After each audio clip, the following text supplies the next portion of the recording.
Shh, be quiet. If he hears us, we're... It's clobbering time.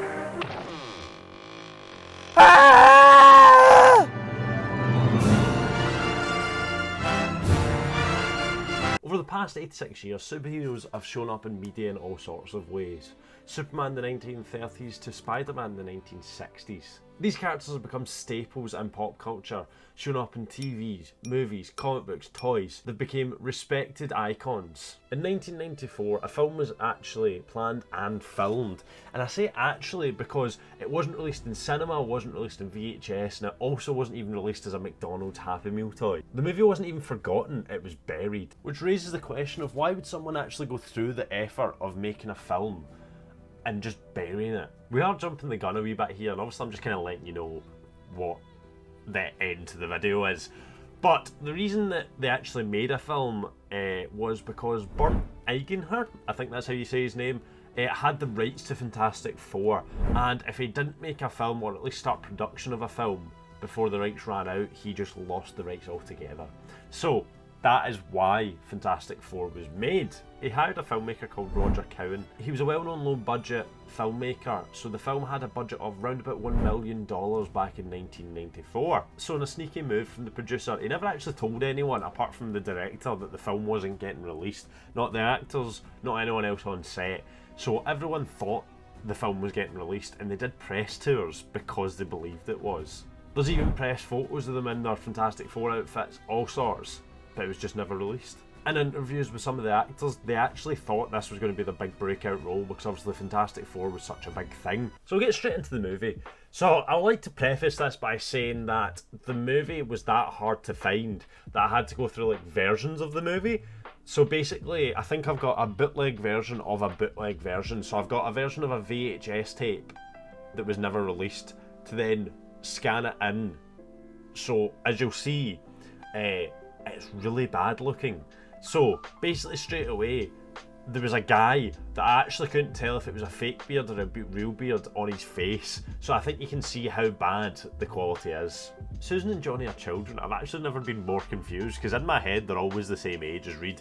I think Reed's a bit older in general, but to me, because I've watched all the films, big flex there, there's only 3 of them anyway, well 4 including this one, but I always just presumed that they're all the same age.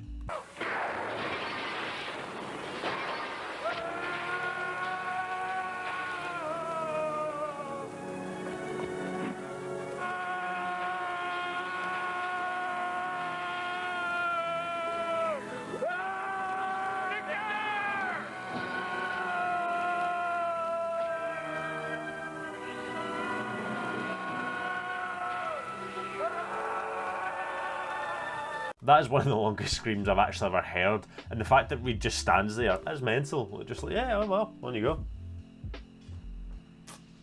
You done? Victor just straight up dies. I'm very confused. Oh, all my work. Here, let me help you. Careful, what are you doing? Put me down. It's okay, I got you. You're safe with me. Yes, that's what we do with women. That's how we find love. Just pick them up. That's how I did it. That's how I got my girlfriend. So I understand why Ben's doing it now. So I didn't actually show it, but they have a diamond that helps them whilst they're in space. I don't understand why currently, but there's like a wee side thing with another villain that's not Doom, that he goes in and steals the diamond, right? No one ever gets caught. It literally is just not there. He switches it out for a new one. That's it. But we're in space, and obviously the big thing's happening. And Reed just randomly, like whilst it's going wrong, obviously realizes, but just out of nowhere is like, oh well, the diamond's fake. Diamonds are fake. Ben, get us out of here! And he does it in the most cardboard tone ever, so he doesn't even really sound like he's that bothered about it. And I also thought, how's that your first conclusion? Like, oh, nah, something's wrong. Diamond's fake. Like, for how high-tech the system was supposed to be to, like, stop the diamond getting stolen, for you to just to be like, oh, that diamond's fake. It's like you knew.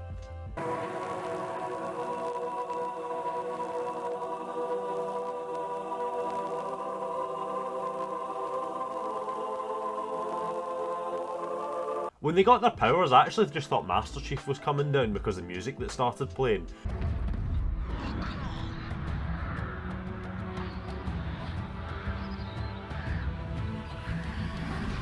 The ship does just explode, like in space it explodes. And I'm not gonna lie, I have read some comics and stuff like that, never really the origins, and I've watched some films, and I didn't know the ship ever explodes because I feel like if you survived a drop from space, that's maybe where you start questioning why you did that. Also, I don't think you can just like survive the drop from space and then just walk about casually like you're not hurt. But no, Ben does. They go on for a wee bit surprised that they're fine, but no one actually questions where Susan is. They're all just like, oh well, we're fine. That's it. The three of us are fine, so that's all that matters. And they just don't question where Susan is, and then obviously Susan comes in. But it's just mental that they just go, well, we're fine. Oh well. Who cares about anyone else? Also, the music that comes on in the background here does make it seem like Johnny is about to kill them. Like, it seems like he's just having like a mental break and he's just going to be like, this is the end, like I'm getting them all. I don't understand the music choice in that one, maybe not the best. I didn't add this music, this is what the film put as the music.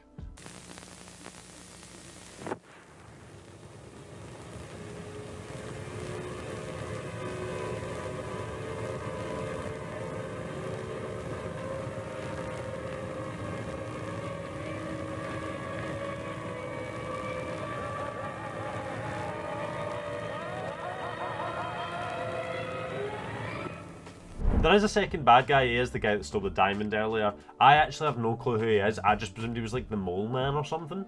I don't have anything to say currently about this, but I do think it's important for later in the story.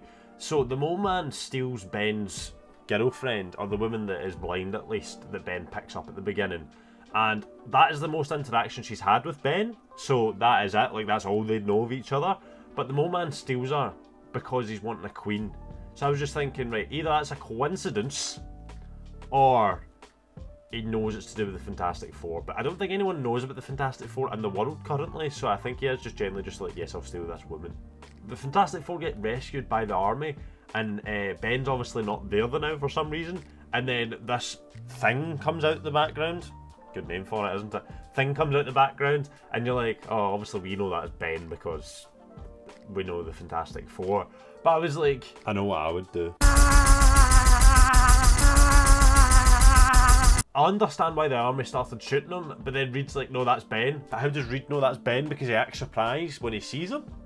Obviously, Reed's a smart person, but I was also like, I'd maybe question it a bit more than just being like, no, he's alright. I forgot to also mention as well, they do get taken back to be experimented on by the army, or at least checked on by the army. I think this is the best fight scene I've ever seen. You messed with the wrong guy. This could be me just being really silly, but I didn't actually realise they were in Doom's castle. I don't know if that was supposed to be revealed to us earlier or we should have just known anyway. But I feel like I was like, oh, like I was actually surprised. I was like, oh, they're in Doom's castle, and I can't figure out if it was me not knowing or just not paying attention properly. Or you just weren't supposed to know. Come back and visit us sometime. What a vacation. Bring the kids. I am struggling to understand Doom. It does sound like they've just like recorded him through like a bit of metal which he's wearing, when it's just like, so here's the game, guys. Yeah. Like, I don't understand what's happening. That's what I'm getting from it. And I understand that they're probably trying to do like a bit more realistic, if you know what I mean. Also probably budget as well. They didn't want to re-record the lines because if it wasn't going anywhere, it's fine. Holy Freud, Batman, I think you're right. So you're saying Batman's in this universe?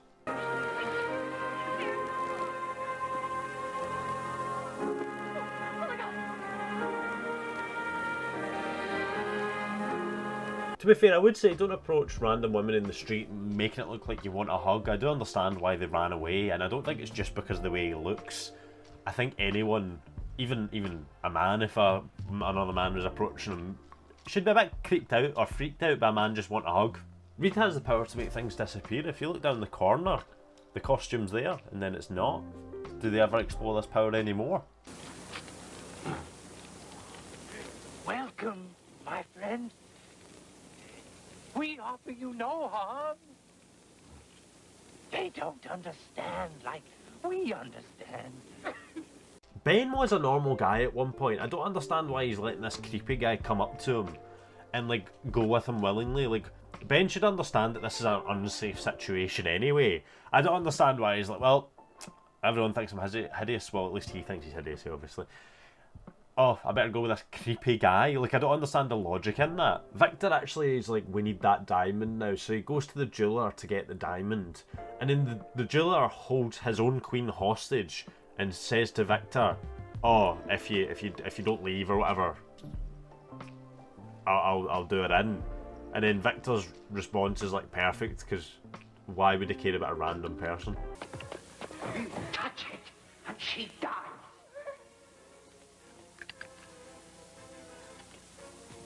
So? I mean it. Please, don't let me stop. Ben shows up, because obviously that's where the creepy man was taking him. And then Ben sees that obviously his girlfriend is being held hostage, and she declares her love for him after meeting him once.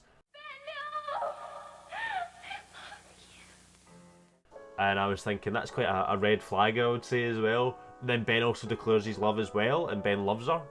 So, both of them are red flags? I don't know, are they perfect for each other at that point? Then Ben loses his powers when she tells him she loves him, which I didn't know Ben's powers were actually made and controlled by love. This was a first to me. Then Ben changes back after he runs away.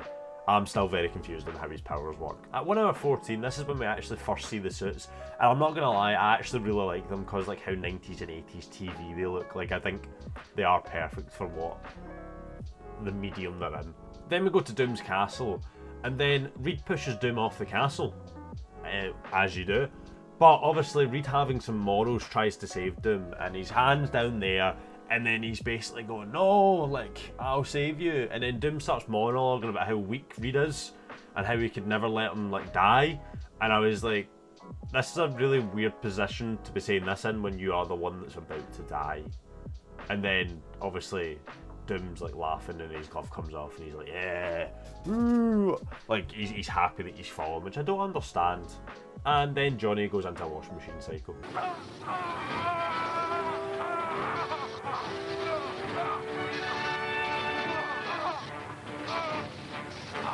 Well, that's the end of the 1994 Fantastic Four. This video was actually originally going to be about me trying to find like merch or anything to do with the film, and there actually wasn't like much in general, like, because I was like, oh, maybe if I can get like a toy or something. I know it'll be a bit pricey, but like it'll be cool for the video to like end being like, this is the toy. No toys were made that I could see, and the only thing that was made was posters, and some of the posters, like, it's like quite not rare, but it needs to be like on eBay at the time, and obviously there was none at this time of filming of this video.